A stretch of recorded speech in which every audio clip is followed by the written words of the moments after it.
Dura dhugaa dubbachuudha keessaa kaasee eessatti akkan dhaabuun beeku dubbii kiyya.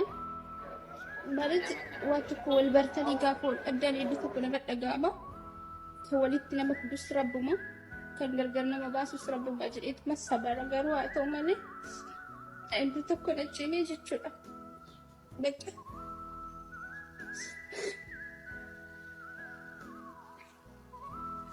hedduu tokko jechuudha. Maaliif jennaan bakka isarraanin wantoota hedduu baradhee isarraanin namoota hedduu baradhee isarraanin waan hedduu bakka waan hin beekne baradhee jechuudha. Kanaaf har'a kana yeroon isa dhabu baay'ee tokko na dhaga'ame. Bakka በጣም ማለት ነው ባይቱ ለማንኛውም ani hedduu tokko si jaalladha hedduu tokko si kabaja iddoo guddaa siif qaba. Olmaatiin naaf walitti kaffaluu hin danda'u. Si dhabeellee jiraachuun hedduu tokko na ulfaata.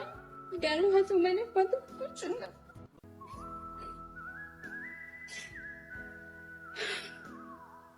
Amma tokko gochuu waan hin dandeenyeef sabbareetuma dhiisuudhaan jechuudha. Kanaaf du'aayiidhuma godha.